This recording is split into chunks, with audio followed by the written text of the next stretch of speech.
Bismillahirrahmanirrahim. Assalamualaikum warahmatullahi wabarakatuh. Alhamdulillahi ala ihsanih wa syukru lahu ala taufiqihi wa amtinanih. Asyhadu an la ilaha illallah wahdahu la syarika lahu ta'ziman li sya'nih wa asyhadu anna Muhammadan abduhu wa rasuluhu da'ila ridwanih. Allahumma salli alaihi wa ala alihi wa ashabihi wa ikhwanih. Para hadirin dan hadirat, para pemirsa jemaah Masjid Tarbiyah yang dimuliakan oleh Allah Subhanahu wa taala. Kita melanjutkan bahasan kita tentang sirah Nabi masih dalam perang Uhud ya. Pada pertemuan lalu telah kita sebutkan bagaimana Nabi sallallahu alaihi wasallam disangka telah meninggal dunia, kemudian akhirnya para sahabat semua dalam kondisi down ketika itu ya. Bingung apa yang harus mereka lakukan ya, sampai akhirnya diketahui Nabi sallallahu alaihi wasallam masih hidup ya, sehingga sebagian sahabat kemudian dengan jumlah yang sedikit yang tahu Nabi masih hidup kemudian berusaha melindungi Nabi sallallahu alaihi wasallam.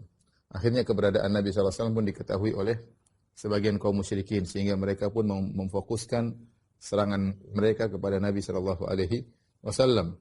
Oleh karena sahabat-sahabat yang sedikit yang ada di sekeliling Nabi sallallahu alaihi wasallam akhirnya satu persatu berguguran karena mereka harus menghadang pasukan musyrikin yang fokus menyerang Nabi sallallahu alaihi wasallam. Ada sekitar 7 kaum Ansar, 7 sahabat dari kaum Ansar yang meninggal satu demi satu maju menghadang meninggal. Sementara Nabi mulai terus mundur ke belakang menuju ke arah Gunung Uhud ya.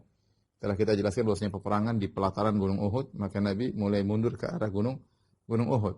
Kemudian satu lagi maju menghadang, kemudian mati syahid dan seterusnya hingga berguguran satu demi satu sehingga 7 orang dari kaum Ansar pun meninggal dunia. Setelah itu sebagian sahabat pun mengetahui kondisi Nabi sallallahu alaihi wasallam ya. Sebagaimana telah kita jelaskan seperti Abu Dujanah radhiyallahu anhu yang kemudian ketika tahu bahwasanya anak-anak panah ditujukan kepada Rasulullah SAW maka dia pun membalikkan badannya kemudian membiarkan badannya terkena anak-anak panah. Yang penting Nabi SAW selamat. Demikian kondisi ya. Nabi SAW berusaha untuk mundur ke arah Gunung Uhud ya. Kemudian Nabi SAW dilihat oleh Ka'ab bin Malik radhiyallahu ta'ala anhu ya. Dia lihat Nabi, dia dari kejauhan kemudian lihat Nabi SAW masih hidup. Dia kata Ka'ab bin Malik, "Araftu ainaihi syarifataini tatala'la'ani min tahtil mighfar." Aku melihat dari kejauhan Nabi SAW, mata Nabi SAW yang bercahaya yang terlihat di balik helm atau tutup kepala yang dipakai oleh Nabi sallallahu alaihi wasallam, itu tutup kepala prajurit ya. Maka kemudian Ka'ab bin Malik berteriak, "Ya ma'syaral muslimin abshiru, wahai kaum muslimin bergembiralah. Hadza Rasulullah sallallahu alaihi wasallam." Ini Rasulullah sallallahu masih hidup. Maka Rasulullah sallallahu menyuruh dia untuk diam ya, agar kaum musyrikin yang lain tidak mendengar berita tersebut bahwasanya Nabi sallallahu alaihi wasallam di mana posisinya, karena kaum musyrikin mulai menyerang ke arah Nabi sallallahu alaihi wasallam. Akan tapi suara Ka'ab bin Malik keras dan sampai kepada kaum muslimin. Akhirnya kaum muslimin yang lain yang belum tahu di mana posisi Nabi segera bergabung menuju Nabi sallallahu alaihi wasallam ya. Tiba-tiba mereka menjadi semangat kembali, kemudian mereka berjalan menuju ke arah Rasulullah sallallahu alaihi wasallam. Sehingga Nabi sallallahu alaihi wasallam terjaga dengan para sahabat. Ketika Nabi sallallahu alaihi wasallam sampai di Syi'ab Jabal Uhud, Syi'ab itu adalah jalan-jalan yang ada di antara gunung-gunung ya. Syi'ab Jabal Uhud itu di lokasi gunung. Jadi Nabi sudah mulai mundur ya. Jadi dari pelataran, kan kita bilang Gunung Uhud sebelah sini, kemudian di sini ada Jabal Rumat, perang di tengah-tengah antara Jabal Rumat dengan Jabal Uhud. Nabi mundur ke arah Jabal Uhud. Sampai di sana ada sebuah batu, Nabi SAW ingin naik di atas batu tersebut ya, tetapi Nabi SAW tidak kuat ya. Kenapa? Rasulullah SAW sudah mulai tua ya. Kemudian Rasulullah SAW menggunakan 2 baju perang ya. Rasulullah pakai baju double ya. Kemudian juga itu tentu memberatkan tubuh beliau. Kemudian darah yang keluar tidak berhenti dari tubuh beliau sehingga beliau mau loncat naik ke atas gunung, beliau sallallahu alaihi wasallam tidak mampu. Maka ketika itu Thalhah bin Ubaidillah radhiyallahu anhu kemudian membungkukkan punggungnya untuk dipijak oleh Rasulullah sallallahu alaihi wasallam agar Rasulullah SAW bisa naik di atas batu tersebut ya. Maka Rasulullah SAW pun naik di atas punggung Thalhah, kemudian duduk di atas batu tadi. Kemudian Nabi berkata, "Aujaba Thalhah." Aujaba artinya Thalhah wajib masuk surga ya. Jadi Thalhah melakukan perbuatan yang mewajibkan dia untuk masuk surga. Thalhah bin Ubaidillah radhiyallahu taala anhu, dia salah seorang yang dijamin masuk surga di antara 10 orang yang dijamin masuk surga. Kemudian ketika itu ada seorang ya seorang musyrik yang bernama Ubay bin Khalaf. Ubay bin Khalaf ini pedagang besar yang dalam hadis kata Nabi sallallahu alaihi wasallam tentang ancaman bagi orang yang tidak melaksanakan salat 5 waktu, ya. Wa ma lam yuhafiz alaihinna, barang siapa yang tidak menjaga salat 5 waktu, ya, maka dia akan dikumpulkan falaisa lahu nur wala burhan wala najat yaumil qiyamah, maka tidak ada petunjuk baginya, tidak ada cahaya baginya, ya. Dan tidak ada keselamatan baginya pada hari kiamat orang yang meninggalkan salat 5 waktu. Wa husyira yaumil qiyamah ma'a Qarun wa Fir'aun wa Haman wa Ubay bin Khalaf. Kata Nabi SAW, dan orang seperti ini yang tidak salat di hari kiamat kelak akan dikumpulkan dengan Fir'aun, Qarun, Haman dan Ubay bin Khalaf. Ya, dikumpulkan bersama Fir'aun, kata para ulama, karena Fir'aun sibuk dengan kondisinya sebagai raja, tidak menyembah Allah Subhanahu wa taala, maka seorang yang sibuk dengan kepemimpinannya sehingga lupa beribadah kepada Allah, tidak lupa untuk salat, maka dia akan dikumpul bersama Fir'aun. Kemudian Haman adalah panglima, ya, pejabat, ya. Maka seorang yang sibuk dengan jabatannya sehingga lupa sujud kepada Allah Subhanahu wa taala pada hari kiamat akan dikumpulkan bersama Haman, panglima Fir'aun. Kemudian Qarun, kata para ulama, barang siapa yang sibuk dengan harta, mencari harta, ya, hartanya terlalu banyak sehingga membuat dia lalai tidak salat, maka dikumpulkan bersama Qarun. Dan Ubay bin Khalaf adalah pedagang Quraisy yang dia pedagang besar, sehingga kata para ulama, barang siapa yang perdagangan dia membuat dia lupa untuk sujud kepada Allah, dikumpulkan bersama Ubay bin Khalaf. Ubay bin Khalaf bagaimana tewasnya? Ya, Ubay bin Khalaf sudah berjanji akan membunuh Nabi sallallahu alaihi wasallam, ya. Dalam satu riwayat, Ubay bin Khalaf ketemu Nabi di Mekah sebelum perang, waktu masih di Mekah sebelum Nabi berhijrah ke kota Madinah. Kemudian dia berkata, "Ya Muhammad, inna indi farasan a'lifuhu kulla yaumin faraqan min dzuratin aqtuluka alaihi." Kata dia, "Wahai Muhammad, saya punya kuda, ya, tiap hari saya kasih makan, ya, dengan jagung saya kasih makan, ya. Saya siapkan untuk apa? Untuk saya bunuh engkau nanti di atas kuda tersebut." Dia sudah bertekad untuk membunuh Nabi dan dia naik di atas kuda. Maka Rasulullah SAW berkata, jadi dia ancam untuk bunuh Nabi. Kata Nabi, "Bal ana aqtuluka insyaallah." Kata Nabi, saya akan bunuh engkau insyaallah. Nah, terjadi pada perang Uhud, Nabi sedang terluka, lagi dalam kondisi lemah. Maka kemudian dia ingin menunaikan janjinya, ingin membunuh Rasulullah sallallahu alaihi wasallam dengan kuda yang dia sudah siapkan, sudah dikasih makan untuk dia naik untuk bunuh Nabi sallallahu alaihi wasallam. Maka kemudian dia berteriak dengan sombongnya, dia berkata, "Aina Muhammad? Mana Muhammad?" "La najautu in naja." Kata Ubay bin Khalaf, saya tidak selamat kalau dia selamat. Itu artinya apa? Saya yang mati atau dia yang mati? Kata Ubay bin Khalaf, saya yang mati atau dia yang mati. La najautu in naja.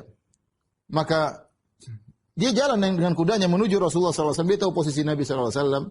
Maka para sahabat berkata, "Ya Rasulullah, ayatifu alaihi rajulun minna?" Ya Rasulullah, apakah salah seorang dari kami menghadapi dia? Kata Rasulullah SAW, biar dia menuju ke sini. Ya, biar dia menuju ke sini. Kemudian sebagian sahabat bangun ingin menghadang Ubay bin Khalaf, ya, ingin menyelamatkan Nabi SAW. Kata Nabi SAW, istakhiru, mundur, biarkan dia maju ke sini. Fakhallau sabilahu, maka mereka pun biarkan Ubay bin Khalaf menuju kepada Nabi SAW. Tatkala ketika semakin mendekat dengan kudanya tersebut menuju Nabi SAW, maka Rasulullah SAW mengambil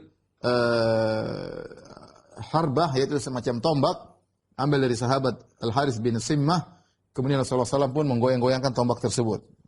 Rasulullah siap mengayunkan ke arah Ubay bin Khalaf. Ya, kemudian ketika Ubay bin Khalaf sudah dekat Nabi SAW, maka Nabi pun melemparkan tombak tersebut, fata'anahu fi turquwatihi, yaitu kemudian mengenai daerah sini, yaitu antara di lubang sini, ya. Jadi antara tulang ini dengan leher, di sini ada lubang, ya. Situ terkena luka, di situ terkena tombak Nabi sallallahu alaihi wasallam. Kemudian dia pun ketika terkena luka, maka dia pun kabur. Dia kabur dengan kudanya tersebut, maka dia pun berteriak-teriak dengan merasa kesakitan sampai akhirnya dia terluka, tapi luka tidak besar. Kemudian dia menuju kepada kaumnya, dia berkata, "Qatalani wallahi Muhammadun." Kata dia, demi Allah, Muhammad telah membunuhku. Para sahabat-sahabatnya itu, teman-temannya orang-orang musyrikin yang kafir, yang musyrik, ketika melihat dia, "Ada apa ente? Kenapa?" "Ya, saya telah dibunuh oleh Muhammad." Mereka lihat lukanya tidak begitu besar. Mereka berkata kepadanya, "Wallahi dhahaba wallahi fuaduka. Wallahi inna bika min ba'sin. Ada apa ini? Kau sudah ketakutan, jantungmu sudah lepas. Ini apa luka biasa? Enggak ada masalah dengan engkau. Maka kemudian dia berkata, innahu qad kana qala li bi Makkah. Sungguh Muhammad pernah berkata kepadaku waktu kita masih di Mekah, ana aqtuluka, aku akan bunuh engkau. Fa wallahi law basaqa alayya laqatalani. Demi Allah kalau Muhammad meludahiku saya langsung mati. Dan ternyata benar. Gara-gara luka tersebut yang kelihatannya sepele, akhirnya dia pun tewas. Dan ini adalah satu-satunya hadis yang menjelaskan orang secara person yang dibunuh oleh Rasulullah SAW. Kita tahu Rasulullah SAW dalam medan pertempuran sering di depan, maju di depan dalam banyak pertempuran. Tapi tidak disebutkan siapa yang dibunuh oleh Nabi SAW. Tentu ada orang kafir, orang musyrikin yang dibunuh oleh Rasulullah SAW. Tetapi yang disebutkan namanya, dibunuh langsung oleh Nabi SAW adalah Ubay bin Khalaf. Ya. Oleh karenanya, dan ini adalah orang yang Allah murka kepadanya. Orang sampai dibunuh oleh Nabi adalah orang yang dimurkai oleh Allah. Dalam Sahih Bukhari dan Sahih Muslim, Rasulullah SAW bersabda, "Ishtadda ghadabullah ala rajulin yaqtuluhu Rasulullah SAW fi sabilillahi azza wa jalla." Allah murka dan semakin besar kemurkaan Allah kepada orang yang dibunuh oleh Rasulullah SAW dalam medan pertempuran fi sabilillah. Baik. Kemudian setelah Nabi SAW sudah berkumpul dengan para sahabat di Syi'ab, Jabal Uhud. Syi'ab itu seperti lorong, bukan lorong, itu jalan di antara gunung-gunung ya. Itu para sahabat sudah berkumpul di celah di antara gunung-gunung, sudah berkumpul semuanya. Kaum musyrikin masih tetap berusaha untuk menyerang Rasulullah SAW dan para sahabat. Mereka berusaha memanah mereka, tapi ada perlawanan sehingga mereka tidak mampu untuk menyerang lagi Rasulullah SAW dan para sahabatnya, karena para sahabat sudah berkumpul dan Rasulullah SAW sudah mulai mengatur lagi peperangan.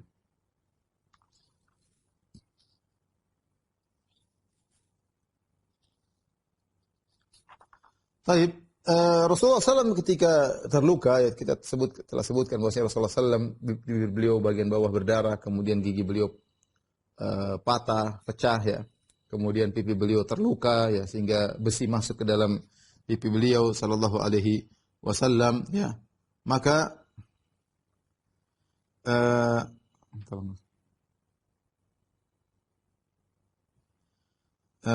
maka sahabat berusaha untuk mengobati luka Nabi sallallahu alaihi wasallam. Di antaranya Ali bin Abi Thalib radhiyallahu anhu, yaitu menantu Nabi sallallahu alaihi wasallam. Maka dia pun pergi ke ada sumber air di dekat Gunung Uhud disebut dengan Mihras. Kemudian dia ambil air tersebut, dia taruhkan di dirqatihi, yaitu di perisai beliau yang terbuat dari kulit, dia bawa kepada Nabi SAW, dan Nabi ketika ingin minum air tersebut, ternyata airnya ada bau yang tidak enak. Maka akhirnya Rasulullah tidak jadi minum SAW, kemudian air tersebut digunakan untuk membersihkan luka dari wajah Nabi SAW. Kemudian datang Fatimah, ya, putri Rasulullah SAW, maka beliau pun mulai mengobati luka ayahnya, Rasulullah SAW. Ya. Ketika dia datang menemui Nabi SAW, lihat kondisi Nabi yang terluka, berlumuran darah wajah beliau, kemudian darah tidak berhenti-berhenti, maka dia pun segera memeluk Rasulullah SAW. Kemudian dia pun berusaha membersihkan luka yang keluar dari wajah Nabi dengan air. Ternyata darah tersebut tidak berhenti. Darah tersebut tidak berhenti. Kemudian akhirnya Fatimah radhiyallahu taala anha mengambil qit'ah min hasir, yaitu semacam sajadah yang terbuat dari tumbuhan hasir ya, semacam tikar ya, terbuat dari tumbuhan, kemudian dia ambil, kemudian dia bakar sampai menjadi debu. Setelah menjadi debu, kemudian dia ambil debu tersebut, dia tempelkan di luka Nabi Shallallahu Alaihi Wasallam. Akhirnya darah berhenti. Ketika itu Nabi Shallallahu Alaihi Wasallam, ya, ketika darah keluar dan Nabi membersihkan darah dari wajahnya, Nabi berkata, ya, kaifa yuflihu qaumun syajju nabiyahum wa kasaru rubaiyatahu wa huwa yad'uuhum ila Allah. Bagaimana suatu kaum akan beruntung, kaum yang melukai nabi mereka dan mematahkan gigi nabi mereka, padahal nabi mereka menyuruh mereka kepada Allah Subhanahu wa taala. Nabi kayaknya kaum seperti ini susah. Ini perasaan Nabi SAW. Artinya kaum seperti ini bagaimana mau dapat keberuntungan sementara mereka melukai Nabi. Nabi tidak cari apa-apa dari mereka. Nabi berharap mereka masuk Islam, tapi mereka membalas kebaikan Nabi dengan melukai Rasulullah SAW dengan darah yang keluar dari wajah beliau tidak henti-hentinya. Ketika Nabi mengatakan bagaimana beruntung suatu kaum yang seperti ini, maka Allah turunkan ayatnya menegur Nabi sallallahu alaihi wasallam. Kata Allah, "Laisa laka minal amri syai'un, aw yatuba 'alaihim aw yu'adzibahum fa innahum zalimun." Ya Rasulullah, bukan urusanmu tentang hidayah kepada mereka. Apakah Allah menjadikan mereka bertobat suatu saat? Atau kalau Allah mengazab mereka karena mereka zalim, itu urusan Allah Subhanahu wa taala. Jadi Allah menegur Nabi, jangan mengatakan bagaimana mau beruntung kaum seperti ini, karena hidayah urusan Allah Subhanahu wa taala.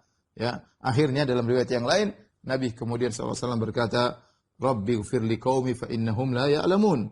Ya Rabbku, ampunilah kaumku, sungguhnya mereka tidak tahu. Sungguhnya mereka tidak tahu.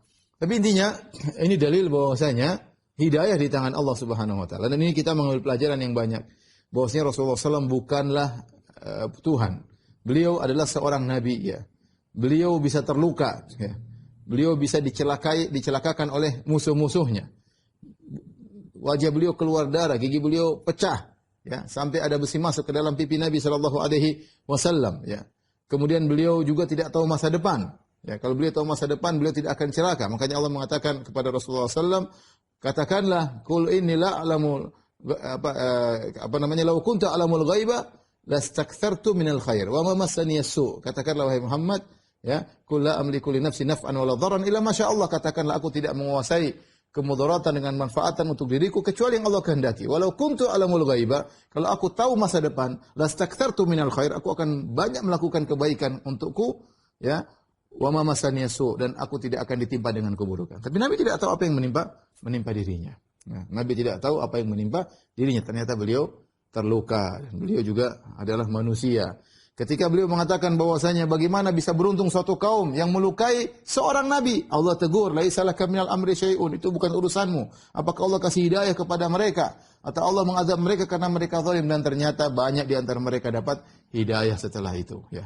Ini menunjukkan semuanya bahwasanya Nabi SAW bukanlah Tuhan dan tidak sampai pada derajat Tuhan sama sekali. Ini juga dalil bahwasanya para nabi, mereka juga diuji oleh Allah Subhanahu wa taala, mereka juga terluka, ya.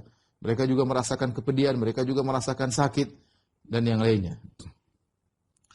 Taib, ketika orang-orang musyrikin tidak mampu lagi menyerang kaum muslimin karena pasukan sudah berkumpul dan siap melakukan peperangan, ya, akhirnya mereka melampiaskan kemarahan mereka, kemudian mereka ingin balik ke kota Mekah, ya. Maka sebagian mereka kemudian mulai mendatangi mayat-mayat kaum muslimin, mulai dicincang mayat-mayat kaum muslimin. Di antaranya datang dalam satu riwayat, yaitu Hind bintu Utbah, istrinya Abu Sufyan, yang datang sebagai provokator dalam peperangan, yang akhirnya kabur di awal peperangan ketika kaum musyrikin kalah, kemudian kabur sambil mengangkat roknya sehingga kelihatan perhiasan yang ada di kakinya. Hind bintu Utbah, ya, maka dia pun datang ke jenazah Hamzah yang sudah mati. Hamzah dibunuh oleh Wahsy. Kemudian dia pun merobek perut Hamzah, kemudian dia mengambil hati Hamzah. Kemudian dia ingin makan hati Hamzah, tapi dia tidak mampu, maka dia pun muntahkan hati Hamzah tersebut. Ya. Disebutkan bahwasanya dia pernah bernazar kalau dia mampu dia akan makan dari hati Hamzah kalau dia berhasil membunuh Hamzah. Tetapi hadis ini diperselisihkan oleh para ulama. Hadis ini riwayat Imam Ahmad. Ya. Diperselisihkan oleh para ulama apakah hadisnya sahih atau dhaif. Sebagian ulama mendhaifkan. Contohnya Ibnu Katsir rahimahullah taala menyatakan hadisnya dhaif, dan juga ini dikuatkan oleh Syekh Albani rahimahullah menyatakan hadisnya dhaif. Demikian juga penulis kitab Masya'a fi sirah wa lam yathbut, ada kisah, ada sebuah kitab judulnya berita-berita yang tersebar dalam sirah Nabi tetapi tidak sahih. Tapi riwayat-riwayat tersebut tersebar di kalangan kaum muslim. Di antaranya kisah Hind bintu Utbah yang hendak memakan hatinya Hamzah. Sebagian ulama mensahihkan riwayat ini seperti Ahmad Syakir rahimahullahu taala, kemudian juga dikuatkan oleh Syu'aib al-Arnaud, dihasankan oleh Syu'aib al-Arnaud. Intinya ada khilaf tentang hadis, tentang riwayat ini. Taruhlah bahwasanya riwayat ini sahih, bahwasanya Hind bintu Utbah berusaha untuk makan dari hati Hamzah, dia robek perutnya, kemudian dia ambil hatinya, kemudian dia makan, namun dia tidak mampu, kemudian dia tumpahkan, dia muntahkan hati tersebut. Ya, toh Hind bintu Utbah akhirnya apa? Akhirnya masuk Islam. Akhirnya masuk Islam. Radhiyallahu taala anha, ya. Hind bintu Utbah ini hadis yang masyhur ketika dia datang kepada Rasulullah, dia berkata, ini istrinya Abu Sufyan. Dia berkata, "Ya Rasulullah, inna Abu Sufyan rajulun syahih." Wahai Rasulullah, sungguhnya suamiku Abu Sufyan, suami yang pelit. Bolehkah aku mengambil hartanya tanpa sepengetahuannya? Kemudian Nabi mengatakan, "Khudhi mim malihi ma yakfiki wa baniki bima'ruf. Boleh kau ambil, meskipun suamimu Abu Sufyan tidak tahu, ambil harta Abu Sufyan yang cukup buat engkau dan anak-anakmu secara wajar, ya. Ya, ini boleh seorang istri mengambil harta suaminya kalau tidak dikasih, ya. Tapi kalau suaminya sudah memenuhi kebutuhannya, dia masih ngambil lagi, namanya nyolong, nggak boleh, ya. Tapi kalau suaminya ternyata pelit, tidak dikasih kebutuhannya, dia boleh ngambil secukupnya. Kata Nabi, bil ma'ruf. Bukan dia ngambil harta suaminya, dia belikan ini, dia kirim sana, kirim sini, dia belikan, nggak boleh. Itu hukumnya haram, karena harta suami. Ya, tapi kalau suami sudah memenuhi kebutuhan istri, maka tidak boleh dia mengambil kecuali minta izin suami. Tapi intinya itulah Hind binti Utbah akhirnya masuk Islam. Intinya mereka kemudian saking jengkelnya mereka tidak bisa menyerang lagi kaum muslimin karena kaum muslim sudah berkumpul. Akhirnya mereka mencincang-cincang jasad-jasad para sahabat, ya, yang meninggal ketika itu. Setelah itu, ketika para kaum musyrikin sudah mau balik ke kota Mekah, maka datanglah Abu Sufyan. Dia pergi ke Gunung Uhud, ya. Kemudian dia berteriak. Jadi sudah terpisah pasukan kaum muslimin, pasukan kaum musyrikin. Perang berhenti. Ya, kemudian Abu Sufyan masih belum tahu apakah Muhammad sallallahu alaihi wasallam masih hidup atau tidak, Rasulullah masih hidup atau tidak. Maka dia berkata, "Afil qaumi Muhammadun?" Apakah pada kalian masih ada Muhammad? Salah sama marrat, dia ulang 3 kali. Apakah masih ada Muhammad bersama kalian? Apakah masih ada Muhammad bersama kalian? Rasulullah mengatakan kepada para sahabat, "La tujibuh," jangan jawab, diam aja.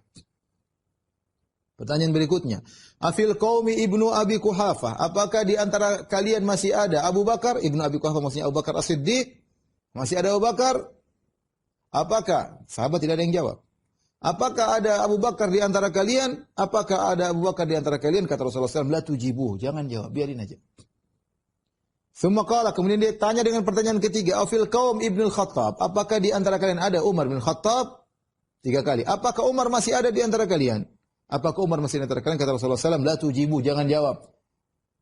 Abu Sufyan akhirnya dengan bangga, ini 3 orang top ini. Rasulullah SAW, Abu Bakar, Umar. Ini menunjukkan keutamaan Abu Bakar dan Umar. Mereka adalah tokoh-tokoh kaum muslimin. Dan diketahui oleh Abu Sufyan. Abu Sufyan kan gembong kaum musyrikin. Yang dia tanya cuma 3 orang. Dia tanya yang lainnya. Dia tidak tanya sahabat-sahabat ini. Dia tanya yang penting Abu Bakar, yang penting Muhammad SAW, Abu Bakar dan Umar. Ketika tidak ada jawaban, maka Abu Sufyan dengan bangganya dia berkata, amma haula'i faqad kutilu. Adapun 3 orang itu, Muhammad, Abu Bakar, Umar, maka telah terbunuh. Falau kanu ahya'an la ajabu, kalau mereka masih hidup tentu mereka akan jawab. Umar ketika mendengar perkataan Abu Sufyan yang sombong dan sesumbar tersebut, maka dia tidak bisa menahan dirinya. Maka dia bantah, dia mengatakan, kadzabta ya adu Allah, kau dusta wahai musuh Allah. Abqallahu alaika ma yukhzik, semoga Allah mengkekalkan apa yang menghinakan engkau. Ya, artinya kami masih hidup. Umar tidak kuat mengatakan kami masih hidup. Maka Abu Sufyan dengan bangganya berkata, yaumun bi yaumi badrin, perang Uhud sebagai balasan atas perang Badar. Perang Badar kami kalah, sekarang kalian yang kalah. Wal ayyamu dual, dan namanya hari-hari berputar. Wal harbu sijal, peperangan demikian, terkadang menang, terkadang kalah. Wal harbu sijal. Ya sama saja sudah, kita sama-sama. 1-1 skornya 1-1. Perang Badar kami kalah, perang Uhud kalian kalah. Maka Umar mengatakan, la sawa, tidak sama, tidak ada skor 1 sama. Tidak ada, la sawa. Qatlana fil jannati wa qatlakum fin nar. Yang meninggal di antara kami masuk surga, yang mampus di antara kalian masuk neraka. Bagaimana mau disamakan? Akhirnya, ya, Abu Sufyan kemudian berkata, u'lu hubal, tinggilah wahai berhala hubal, u'lu hubal. Rasulullah SAW berkata, ala tujibunahu, tidak kalian membantahnya? Qalu ma naqul, apa yang kami harus katakan? Kata para sahabat. Kata Nabi SAW, qulu Allahu a'la wa ajal. Katakanlah Allah lebih tinggi dan lebih mulia. Faqala Umar, Allahu a'la wa ajal. Abu Sufyan berkata lagi, Abu Sufyan membanggakan berhalanya. Lanal uzza wa la uzza lakum, kita punya berhala Uzza, kalian tidak punya berhala Uzza. Rasulullah SAW mengatakan, ala tujibunahu, tidak kalian membantahnya. Rasulullah berkata, ma naqul, apa yang kami bantah ya Rasulullah? Katakanlah Allahu maulana wala maula lakum. Maka Umar berkata, Allahu maulana, Allah adalah penolong kami, wala maula lakum, tidak ada penolong bagi kalian. Kemudian ketika Abu Sufyan hendak balik, ya, maka dia pun berteriak di hadapan pasukan kaum muslimin. Inna mau'idakum badrun ala ra'sil haul. Wahai Muhammad dan pengikutnya, kita ketemu lagi tahun depan persis, bukan di sini, di Badar. Haitsu qataltum ashabana, di tempat perang di mana kalian pernah membunuh pembesar-pembesar kami. Kita berperang lagi di Badar tahun depan. Maka Rasulullah SAW berkata kepada Umar, "Qul na'am insyaallah, huwa bainana wa bainaka mau'id." Katakanlah, Umar berkata, "Na'am insyaallah." Ya. Itu janji antara kami dengan engkau. Maka berpisahlah dua pasukan. Berpisahlah dua pasukan. Maka kemudian kaum musyrikin meninggalkan lokasi perang Uhud. Ketika kaum musyrikin pergi, Rasulullah SAW tidak tahu ilmu gaib. Rasulullah SAW suruh Ali cek, coba cek, lihat dulu. Mereka naik apa? Lihat apa yang mereka lakukan. Kalau mereka ya meninggalkan kuda, kemudian mereka naik onta, berarti mereka hendak pulang ke kota Mekah. Tapi kalau ternyata mereka naik kuda dan mereka menggiring onta, yang dinaiki kuda, berarti mereka hendak serang kota Madinah. Lihat. Ya, lihat apa yang mereka lakukan. Ternyata Ali pun mengecek, ya, karena kalau mereka nyerang kota Madinah, maka Nabi akan segera membela pasukan membela kota Madinah. Ternyata ya ketika Ali bin Abi Thalib mengecek, ternyata mereka naik onta. Berarti mereka hendak melakukan perjalanan jauh. Ya, karena kalau dari lokasi perang Uhud menuju pusat kota Madinah cuma sekitar 5 kilo. Sekitar 5 kilo ya. Ya, cukup dengan kuda cepat sampai. Tapi ketika mereka naik onta, berarti mereka hendak melakukan perjalanan jauh, yaitu sekitar 500 kilo, 450 kilo. Berarti mereka hendak pulang ke kota Mekah. Setelah mereka berjalan, maka Rasulullah SAW pun menyuruh para sahabat untuk melihat ya, korban-korban perang Uhud, para sahabat yang mati syahid ya. Di antaranya seperti sudah kita sebutkan, yaitu Sa'ad bin Rabi', kemudian di antara yang terluka, di antara Usairim yang tadi tidak pernah sholat kemudian masuk Islam kemudian meninggal dunia. Ya, kemudian di antara Abdullah bin Jahshin, ya. Abdullah bin Jahshin yang dia berdoa agar meninggal dalam kondisi dicincang badannya, ya. Kemudian ada Abdullah bin Amr bin Haram, yaitu bapaknya Jabir bin Abdullah. Ya, ada Amr bin Jamuh yang sudah kita sebutkan yang kakinya pincang kemudian dia masuk dalam pertempuran. Ada Musa bin Umair radhiyallahu ta'ala, ada Mukhairik dari Yahudi yang dan lainnya. Ada sekitar 70 orang, 72 sahabat yang meninggal dalam perang Uhud. Kemudian Rasulullah SAW mencari pamannya Hamzah. Di mana Hamzah? Karena Hamzah cincang badannya, perutnya dibelah, kemudian dipotong hidungnya, dipotong telinganya. Jadi sulit untuk mencari mana ini Hamzah. Ya. Kemudian Rasulullah SAW mencari Hamzah. Ya. Kemudian datang Sofia. Sofia, bibinya Nabi SAW. Sofia bintu Abdul Muttalib. Jadi bapaknya Nabi kan Muhammad bin Abdullah bin Abdul Muttalib. Bapaknya Nabi Abdullah bin Abdul Muttalib. Nabi punya bibi-bibi perempuan atau tante-tante. Ya, tante siapa di antaranya? Sofia. Sofia bintu Abdul Muttalib. Ya. Dan Sofia ini tentunya berarti kakaknya Hamzah. Atau saudaranya Hamzah. Karena Hamzah paman Nabi. Hamzah bin Abdul Muttalib. Sofia bintu Abdul Muttalib. Ya, maka Sofia datang. Dia seorang wanita muslimah. Dan dia ingin cari tahu tentang kabar saudaranya Hamzah. Ya. Maka Rasulullah SAW menyuruh anaknya Zubair. Zubair bin Awam anaknya Zubair bin Awam, anak Sofia itu ibunya Sofia. Jadi Zubair bin Awam itu sepupunya Nabi SAW. Karena ibunya Zubair Sofia. Maka Rasulullah SAW menyuruh Zubair untuk memalingkan Sofia. Jangan sampai Sofia ke sini. Ya. Kenapa? Kata Nabi SAW, "Inni akhafu ala aqliha." Aku khawatir dia tidak bisa menahan ya. Khawatir terganggu pikirannya. Ya, karena melihat kondisi bagaimana Hamzah dicincang-cincang. Bukan mati biasa masalah dicincang, dirobek, kemudian dipotong hidungnya, potong telinganya. Rasulullah tidak ingin tantenya tersebut tidak mampu untuk melihat kondisi yang mengerikan bagaimana saudaranya Hamzah bin Abdul Muttalib terbunuh dengan cara yang tragis seperti itu. Ya. Akhirnya kata Nabi SAW, suruh Zubair, tahan itu ibumu. Ya. Dia sedang mencari Hamzah. Maka Sofia lewat, dia ketemu dengan Ali bin Abi Thalib dengan Zubair. Zubair anaknya, Ali ponakannya. Ya. Kan? Ali bin Abi Thalib bin Abdul Muttalib. Sofia ini, Sofia bintu Abdul Muttalib. Berarti Sofia tantenya Ali juga. Sebagaimana Sofia tantenya Nabi SAW. Adapun Zubair anaknya Sofia. Ketika Sofia melewati Zubair dan Ali, maka Ali berkata kepada Zubair, "Uzkur li ummik." Bilang sama ibumu bahwasanya Hamzah sudah meninggal. Kata Zubair, "Enggak. La azkur, saya enggak mau bilang." "Anta li ammatika." Engkau yang bilang sama tantemu. Saling dorong. Karena enggak enak ya, ini kasihan tante kita. Zubair kata Ali, "Engkau kan ibumu kasih tahu bahwasanya Hamzah sudah meninggal." Kata Zubair, "Enggak, kau Ali kasih tahu tantemu." Itu kan tantemu, ibu kan tantemu, Sofia. Ya, maka dia berkata, "Ma fa'ala Hamzah?" Sofia berkata, "Apa yang terjadi dengan Hamzah?" Maka keduanya seakan-akan diam aja, seakan-akan tidak tahu. Ya. Kemudian akhirnya Rasulullah SAW yang eh, apa memegang dadanya, kemudian Nabi kemudian mendoakan dia, akhirnya dia pun menangis tatkala mengetahui Hamzah telah meninggal dunia. Dalam riwayat yang lain ketika Nabi sedang mengecek-cek jenazah yang sudah meninggal dunia, maka tiba-tiba ada seorang wanita datang, Nabi berkata, "Almarah, almarah, perhatikan tuh wanita, perhatikan tuh wanita." Zubair berkata, "Fatawassamtu, itu sepertinya ibu saya, Sofia." Maka aku pun berusaha menghadangnya, ya. Kemudian Sofia datang menolak dadaku, ya, ibunya sendiri. Faladamat fi sadri, kemudian dia tolak dadaku, ya, anaknya sendiri Zubair bin Awam, ya. Wa kanat imra'atan jaldah, kata Zubair, ibuku orangnya keras. Kemudian, "Ilaika, pergi engkau." Kemudian kataku, "Inna Rasulullah SAW azama alaiki." Rasulullah SAW menyuruh jangan kau turun. Ya. Kemudian dia pun berdiri. Kemudian dia mengeluarkan dua buah baju. Dia berkata, "Hadani thawbani jitu bihima li akhi Hamzah." Ini adalah dua baju yang aku datangkan untuk saudaraku Hamzah.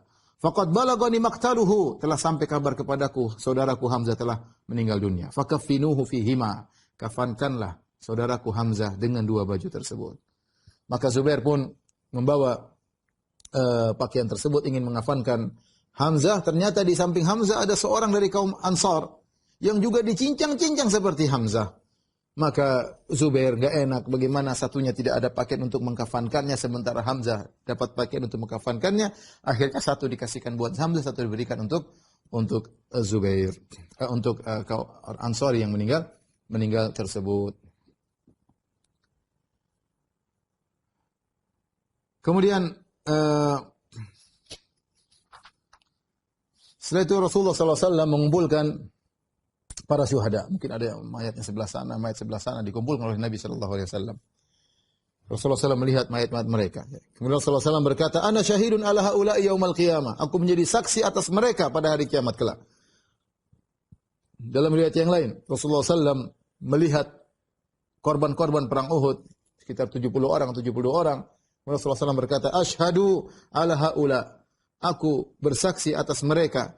"Ma min majruhin juriha fillah illa ba'athahu Allahu yaumal qiyamati wa jurhuhu yudma al-launu launud dam wa rihu rihul misk." Tidak seorang pun dari mereka yang terluka karena Allah Subhanahu wa taala kecuali Allah akan bangkitkan dia pada hari kiamat dalam kondisi lukanya mengeluarkan darah dan warna darah tersebut warna merah, tetapi aromanya adalah aroma minyak kasturi.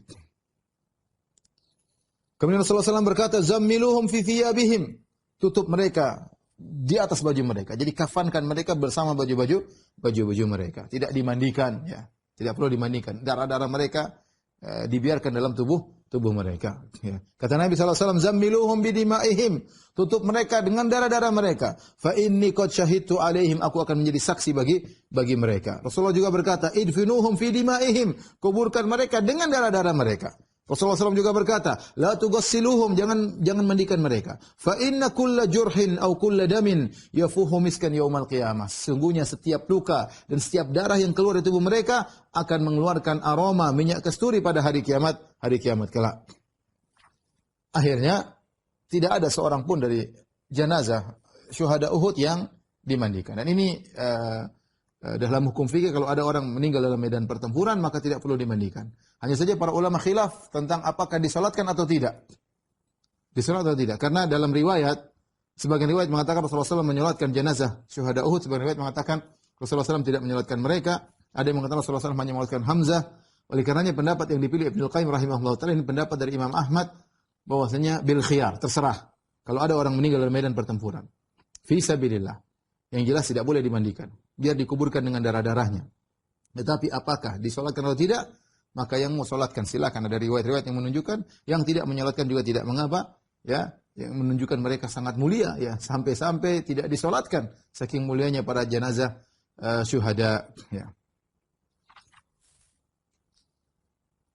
Kemudian ketika mereka mulai dikuburkan, ya,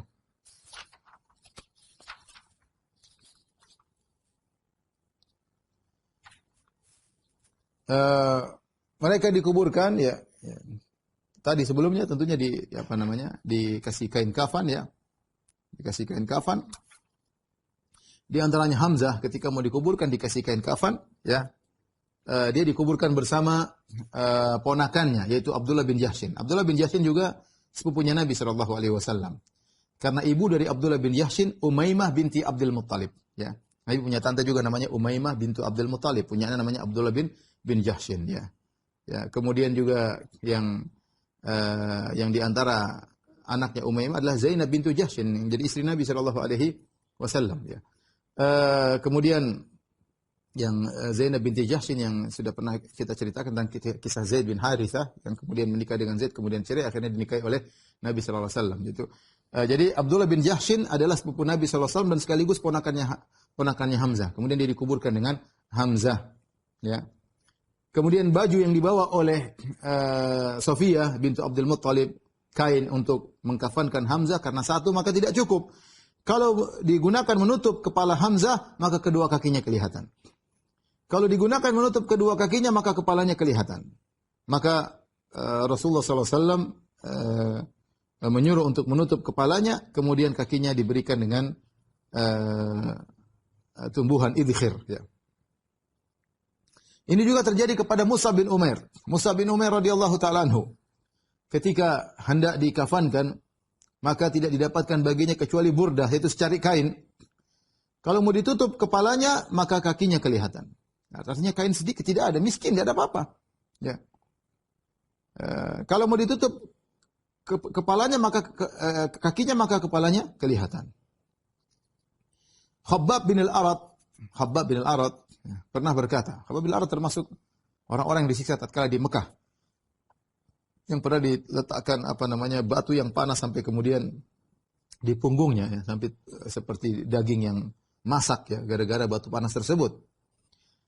Khabbab bin al-Arat berkata, "Hajarna ma'an Nabi sallallahu alaihi wasallam nuridu wajh Allah." Kami berhijrah bersama Nabi sallallahu alaihi wasallam, kami berharap wajah Allah. Fa waqa ajruna Allah dan kami dapat pahala dari Allah Subhanahu wa taala.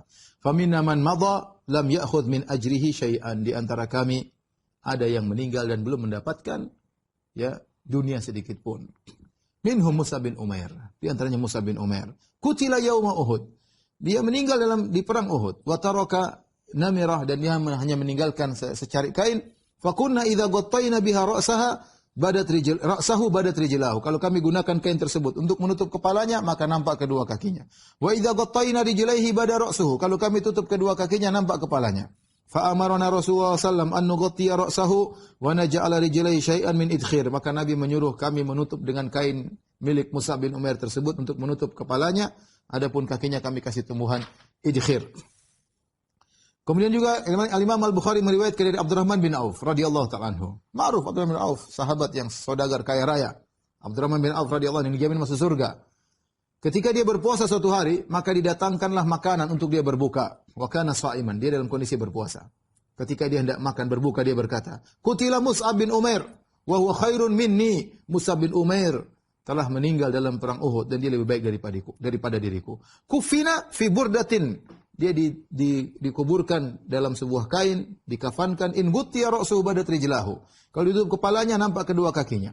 Wa in gutiya rijlahu bada ra'suhu. Kalau ditutup kedua kakinya nampak kepalanya. Kemudian kata Abdurrahman, "Tsumma busita lana minad dunya ma busit." Maksudnya Abdurrahman mengatakan, ya. Kami berjihad bersama-sama. Mus'ab bin Umair meninggalkan dunia dan benar-benar dia meninggal dalam kondisi tidak memiliki apa-apa. Kami setelah itu dilapangkan bagi kami dunia. Waqad khashina an takuna hasanatuha ujilat lana. Kami khawatir bahwasanya kenikmatan dunia yang kami rasakan ini adalah pahala yang disegerakan. Ya. Adapun Mus'ab dia mengambil seluruhnya di akhirat.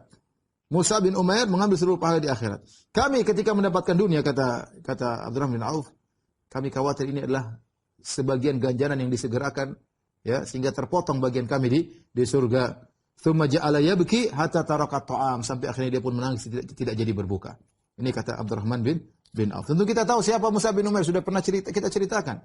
Bagaimana Mus'ab bin Umair adalah seorang pemuda yang sangat mempesona ya. Kemudian sangat rapi, kemudian pakaiannya sangat indah, bahkan pakaiannya impor, bahkan sendalnya impor. Kemudian sangat harum ya, sampai dikatakan kana a'tara ahli Makkah.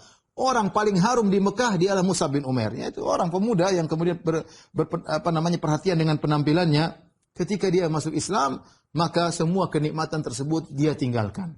Ya, yang tadinya bajunya begitu indah, bajunya sampai menjadi baju yang robek-robek, bahkan dijahit-jahit sehingga nampak jahitan-jahitannya.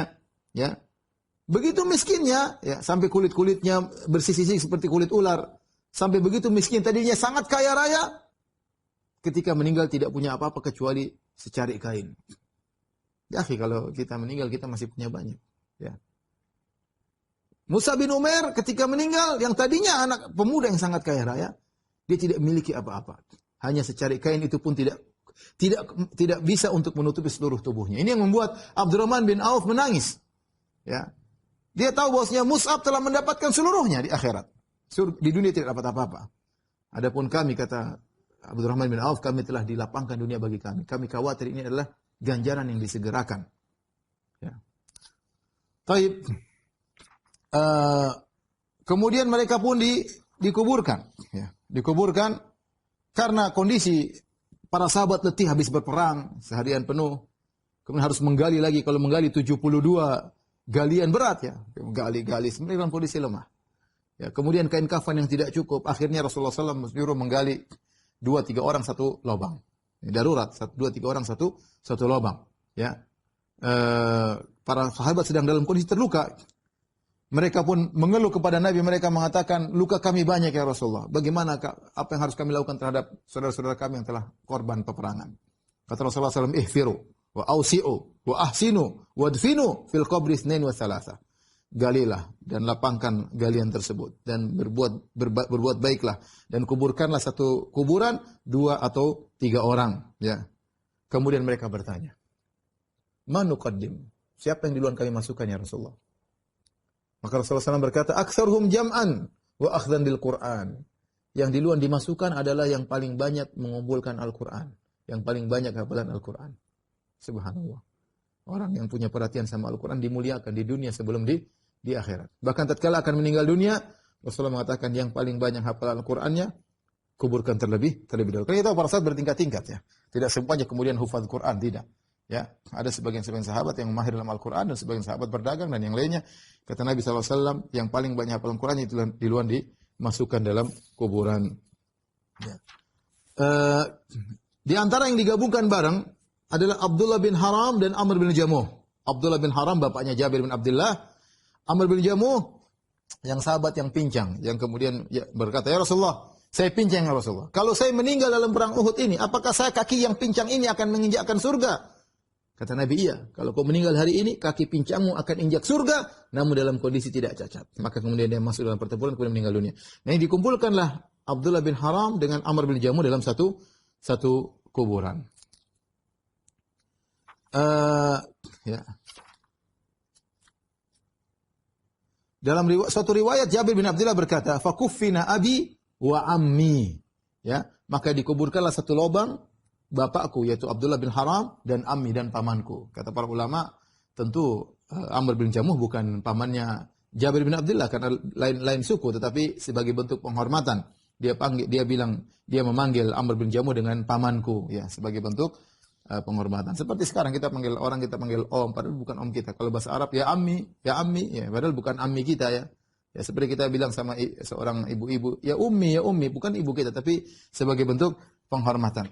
Kemudian Hamzah bin Abdul Muttalib, tadi sudah kita sebutkan, dikuburkan bersama ponakannya Abdullah bin Jahsh radhiyallahu taala anhuma. Kemudian para syuhada Uhud dikuburkan di lokasi peperangan. Ya, di lokasi mereka meninggal dunia, disitulah mereka dikuburkan. Ya. Nabi SAW memerintahkan untuk dikuburkan mereka di mana mereka meninggal. Ketika sebagian mayat dibawa ke Madinah untuk dikuburkan oleh keluarga mereka di Madinah, Rasulullah SAW mengutus seorang memberi pengumuman, "An ruddul qatla ila masari'ihim." Kembalikanlah seluruh orang-orang yang meninggal kembali ke tempat mereka meninggal dunia, yaitu kembalikan ke areal Gunung Uhud. Jangan ada yang dikubur di Madinah. Sehingga akhirnya ada sebagian yang sudah mau dikubur di kota Madinah, dibawa balik untuk dikuburkan di areal di bawah pegunungan Uhud. Yang sekarang kalau kita pergi ke sana, itulah yang di Pagarin, itulah semua kuburan mereka di situ. 72 orang tersebar di situ. Ya, 70 orang tersebut. Adapun yang nampak itu Allah alam itu siapa? Ada yang mengatakan itu Musa bin Umair, ada yang mengatakan Hamzah bin Abdul Muthalib. Ya, tapi intinya mayat semua tersebar di situ karena mereka berperang di situ, dikumpulkan di situ, dikuburkan di lokasi perang Uhud. Terjadi karamah ya terhadap mayat para sahabat yang dikuburkan dalam perang Uhud ya. Di antaranya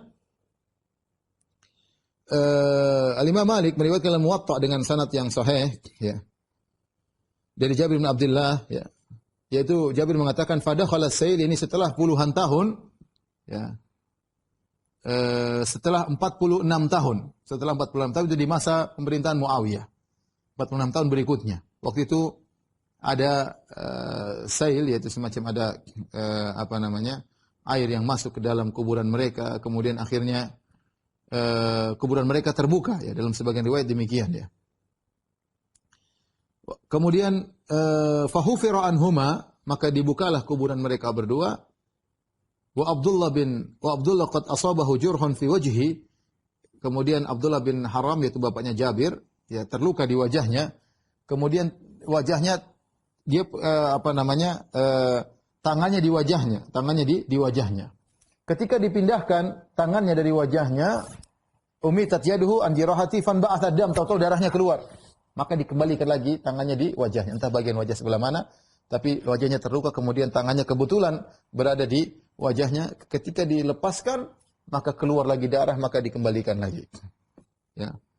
Dalam riwayat kata Jabir, "Fara'aitu abi fi hufratihi ka'annahu na'im." Ini setelah 46 tahun. Maka aku lihat ayahku dalam kuburannya, dalam lubang kuburan tersebut seakan-akan dia seorang sedang tidur. Wa ma taghayyara min halihi qalil wala katsir, tidak berubah kondisinya sama sekali. Faqila lahu, maka Jabir ditanya, "Ra'aituk akfanahu?" Abdullah bin Haram bapakmu tidak berubah kondisinya. Terus kafannya rusak enggak 46 tahun berikutnya? Wa inna ma kufina fi namratin khumir, ya, karena dia dikafankan cuma di sebuah kain, ya. Khumira biha wajhu, yang di situ wajahnya ditutup dengan kain kafan tersebut, ya. Adapun di bagian kakinya dikasih tumbuhan. Kemudian kata Jabir, "Fawajadna namirata kama hiya." Kami dapati kainnya pun tidak berubah. Begitu setelah 46 tahun. Wal harmalu ala rijlaihi, bahkan tumbuhan yang diletakkan di atas kakinya ala hayatihi, tumbuhannya pun tidak rusak. Wa baina dzalika 46 sanah, yaitu 46 tahun setelah itu.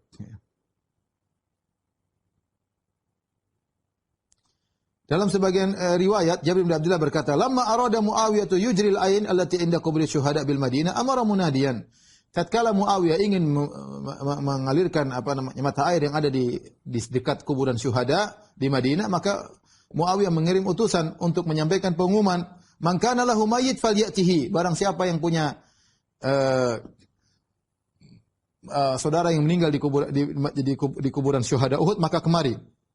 Maka kata Jabir, aku pun datang kepada ayahku, ya, dan kami pun mengeluarkannya dari kuburan tersebut, ya,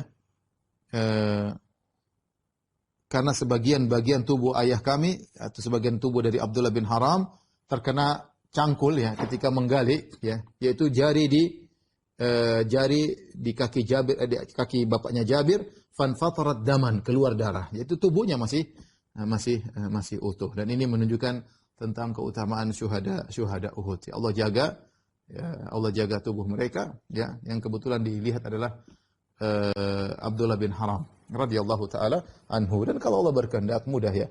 Hadis yang datang tentang jasad yang tidak dimakan oleh tanah adalah jasad para nabi. Tetapi terkadang Allah berikan kepada orang-orang yang saleh, ya, di antaranya para syuhada Uhud, ya.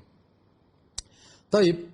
Adapun keutamaan syuhada Uhud, maka Nabi SAW pernah berkata ketika disebutkan tentang para sahabat yang meninggal dalam perang Uhud. Kata Nabi SAW, "Ama wallahi lawadittu anni gudirtu ma ashabi nuhsil jabali."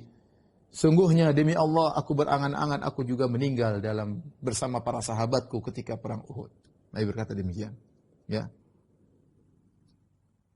Kemudian dalam hadis yang lain juga disebutkan bagaimana kata Rasulullah SAW, hadis Ibnu Abbas, kata Rasulullah SAW, "Lamma usiba ikhwanukum bi Uhud."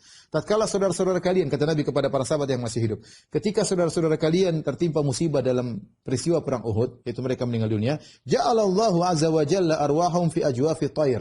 Allah jadikan ruh-ruh mereka dalam burung khudrin, burung yang berwarna hijau. Allah masukkan ruh mereka dalam jasad burung tersebut. Taridu anharul jannah, yang burung-burung tersebut terbang kemudian mendatangi sungai-sungai di surga. Ta'kulu min thimariha, dan burung-burung tersebut makan dari buah-buahan di surga. Wa ta'wi ila qanadil min dhahabin fi dhillil arsy, kemudian mereka mampir di sangkar-sangkar mereka yang berada di bawah arsy.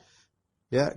Falamma wajadu tiba masyrabihim wa ma'kalihim, tatkala arwah-arwah tersebut, ruh-ruh syuhada mendapati makanan mereka yang enak, minuman mereka yang enak, wa husna maqilihim, dan tempat singgah mereka di sangkar-sangkar yang begitu indah, mereka berkata kepada Allah, ya laita ikhwanana ya'lamuna bima sana Allahu lana. Seandainya saudara-saudara kami yang masih hidup tahu apa yang Allah lakukan kepada kami di alam barzakh ini, li'alla yazhadu fil jihad, agar mereka tidak meremehkan jihad, wala yanqulu anil harb, agar mereka tidak mundur dari peperangan. Maka Allah Subhanahu wa taala berkata kepada para ruh-ruh syuhada, ana uballiguhum ankum, aku akan sampaikan pernyataan ini kepada mereka. Maka Allah turunkan ayatnya tentang kondisi mereka ini, wala tahsabanna alladhina qutilu fi sabilillahi amwatan bal ahya'un 'inda rabbihim yurzaqun. Jangan kalian sangka bahwasanya orang-orang yang telah terbunuh di medan pertempuran di jalan Allah dalam kondisi mati, bahkan mereka masih hidup, mereka di sisi Rabb mereka mendapat rezeki dari Allah Subhanahu wa taala. Dan sudah pernah saya sampaikan dalam syarah Aqidah Wasithiyah bahwasanya ruh orang mukmin, Nabi mengatakan nasamatul mukmin ta'irun, ya. Ruhnya orang mukmin di alam barzakh seperti burung. Allah jadikan burung tersebut terbang di surga. Tapi ruh dalam bentuk burung. Adapun para syuhada lebih afdal. Ruhnya diberikan jasad oleh Allah. Kita tahu kelezatan sempurna jika bergabung antara ruh dengan jasad bergabung, maka itu kelezatan yang sempurna. Tetapi ketika orang-orang beriman, mereka jasadnya dijadikan seperti burung. Ya. Adapun orang-orang beriman yang disebutkan di antaranya tertahan di pintu surga, tidak bisa masuk surga, ruhnya tidak bisa masuk surga. Di antaranya orang yang punya hutang tidak bayar, belum bayar hutang, maka ruhnya tertahan, tidak bisa masuk dalam surga. Nah, ruh syuhada Allah berikan jasad. Jasadnya berupa burung yang berwarna hijau, sehingga kelezatan mereka lebih daripada orang mukmin biasa.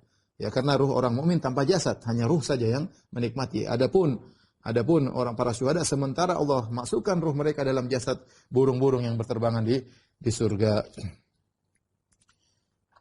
Adapun yang meninggal dari mati syahid dalam perang Uhud, ya, yaitu sekitar 70, ya. Sekitar 70 orang.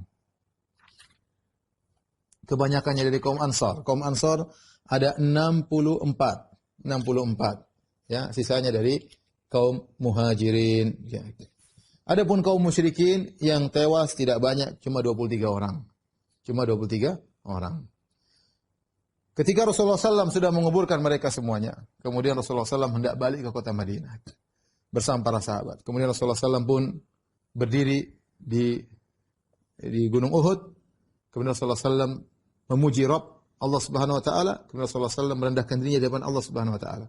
Al-Imam Ahmad meriwayatkan dalam musnadnya dengan sanad yang sahih dari Ubaid bin Rifa'ah Az-Zuraqi, beliau berkata, lamma kana yaum Uhud wan kafa'al musyrikun, tatkala hari perang Uhud dan kaum musyrikin sudah pergi, qala Rasulullah sallallahu alaihi wasallam, Rasulullah SAW berkata, istau hatta uthniya ala rabbi, ya, luruslah kalian, ya, bersaflah kalian di belakangku, ya, agar aku memuji, menyanjung Rabbku, ya, dalam terkena musibah ini, musibah lagi sedih-sedihnya.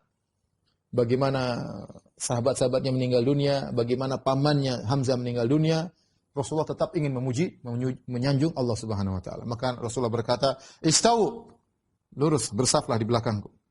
Fasaru khalfa sufufan. Maka mereka pun bersaf di belakang Nabi sallallahu alaihi wasallam. Setelah itu Rasulullah SAW memuji Allah. Rasulullah berkata, "Allahumma lakal hamdu kulluh." Ya Allah, segala pujian hanya untukmu. Allahumma la qabita lima basatta. Ya Allah, tidak ada yang bisa mengekang apa yang telah kau bentangkan. Wala basita lima qabatta. Dan tidak ada yang bisa membentangkan apa yang kau kekang. Yaitu Nabi ingin menjelaskan segala urusan di tangan Allah. Yang mau meninggal Allah yang meninggal, yang hidup Allah selamatkan, itu semua urusan Allah. Makanya Nabi mengatakan, Allahumma lakal hamdu kulluh. Ya Allah, segala pujian hanya untuk Engkau. Pasrah benar-benar kepada takdir Allah Subhanahu wa taala. Ini hari yang sangat menyedihkan. Bagaimana pamannya Hamzah meninggal dunia, sahabat-sahabatnya meninggal dunia. Rasulullah SAW terluka dengan luka seperti itu. Tapi Nabi berkata, Allahumma lakal hamdu kulluh. Ya Rabbku, ya Allah, segala pujian hanya milik-Mu. Allahumma la qabita lima basatta. Ya Allah, tidak ada yang mengekang apa yang kau bentangkan. Wala basita lima qabatta. Tidak ada yang membentangkan apa yang kau kekang. Wala hadiya lima adlalta. Tidak ada yang bisa beri petunjuk kepada apa yang kau sesatkan. Wala mudilla liman hadaita. Dan tidak ada yang bisa menyesatkan orang yang kau beri petunjuk kepadanya. Wala mu'tiya lima mana'ta. Tidak ada yang bisa memberi kepada orang yang kau cegah. Wala mani'a lima a'taita. Dan tidak ada yang bisa mencegah kepada orang yang kau berikan. Wala muqarriba lima ba'atta. Tidak ada yang bisa mendekatkan apa yang kau jauhkan. Wala muba'ida lima qarrabta. Dan tidak ada yang bisa menjauhkan apa yang kau dekatkan. Allahumma besut alaina min barakatik wa rahmatik wa fadlika wa rizqik. Ya Allah, turunkanlah bagi kami keberkahan darimu, rahmatmu, karuniamu dan rizkimu. Allahumma inni as'aluka an-na'imal muqim alladhi la yahulu wa la yazul. Nabi berdoa, ya Allah, aku mohon kepada Engkau kenikmatan yang abadi, yang tidak bisa berubah dan tidak bisa hilang. Allahumma inni as'aluka an-na'ima yaumal ailah. Ya Allah, aku mohon kepada Engkau kenikmatan di hari kemiskinan, itu tatkala hari kiamat. Wal amna yaumal khauf, dan aku mohon kepada Engkau keamanan tatkala tiba hari yang menakutkan. Allahumma inni a'udzun bika min syarri ma ataitana. Ya Allah, aku berlindung kepada Engkau dari keburukan yang Kau berikan kepada kami. Wa syarri ma mana'ta, dan dari keburukan yang Kau cegah dari kami. Allahumma habbib ilainal iman. Ya Allah, jadikanlah kami cinta kepada keimanan. Wa zayyinhu fi qulubina, dan ya Allah, hiasilah keimanan dalam hati-hati kami. Wa karrih ilainal kufra wal fusuqa wal isyan. Jadikanlah kami benci dengan kekufuran. Jadikanlah kami benci dengan kefasikan. Jadikanlah kami benci dengan kemaksiatan. Waj'alna minar rasyidin. Jadikanlah kami orang-orang yang lurus. Allahumma tawaffana muslimin. Ya Allah, wafatkanlah kami dalam kondisi Islam. Wa ahyina muslimin. Hidupkanlah kami dalam kondisi Islam. Wa alhiqna bis salihin. Dan susulkanlah kami kepada orang-orang yang saleh, ghairu khazaya wala maftunin, bukan dalam kondisi terhina dan bukan dalam kondisi terfitnah. Allahumma qatilal kafarata alladhina yukadzibuna rusulak. Ya Allah, perangilah orang-orang kafir yang mendustakan para rasulmu. Wa yasudduna an sabilik. Perangilah orang-orang kafir yang menghalangi dari jalanmu. Waj'al alaihim rijzaka wa adzabaka, dan jadikanlah azabmu kepada mereka. Allahumma qatilil kafarata alladhina utul kitab. Perangilah orang-orang kafir yang telah diberikan Alkitab. Ilahal haq. Allah yang maha hak.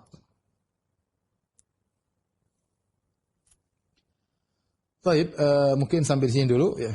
Apa yang saya sampaikan pada kesempatan kali ini. Setelah itu Rasulullah kemudian beranjak menuju kota Madinah. Insyaallah kita lanjutkan pada pertemuan berikutnya. Baik, demikian saja.